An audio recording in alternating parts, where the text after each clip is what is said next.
Bonjour, ici Jérôme Blais, professionnel de golf affilié au club de golf Victoriaville. Aujourd'hui, je vous parle de la fameuse slice, le coup préféré des golfeurs. Sans rien, parce que beaucoup de golfeurs slice la balle et cherchent la solution pour se débarrasser de cette grande courbe qui souvent les amène dans le bois. Donc, la slice, il faut comprendre que c'est une balle qui est coupée. Donc, au moment de frapper la balle, le bâton arrive vraiment de l'extérieur vers l'intérieur et surtout avec une face de bâton ouverte. La face de bâton, quand elle arrive à l'impact et qui est ouverte, elle favorise l'effet de rotation vers la droite pour un golfeur droitier et c'est là que la balle courbe de façon prononcée et perd beaucoup de distance.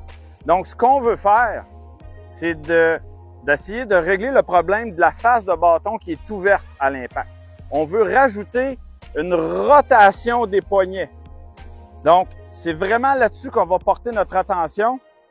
Lorsque vous allez frapper la balle, il faut vraiment avoir une rotation, faire tourner la face de bâton.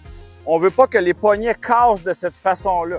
C'est vraiment une rotation. Regardez ma main, elle tourne. Avec le bâton dans mes mains, elle tourne.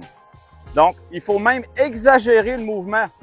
J'ai aidé des golfeurs à régler leurs problèmes de slice en essayant de hooker la balle. On essaie d'exagérer le mouvement pour finalement simplement ramener le bâton à la bonne place. Parce que si vous avez l'impression que vous faites le bon mouvement et que la face de bâton arrive tout le temps ouverte, il faut avoir l'impression d'exagérer pour finalement avoir la bonne rotation, ce qui permet de ramener le bâton bien droit au moment de l'impact. Donc, lorsque vous allez slicer dans vos prochaines pratiques ou vos prochains matchs, portez attention à bien rouler l'action des mains au moment de frapper la balle afin de ramener la face de bâton bien droit au contact. Bon golf!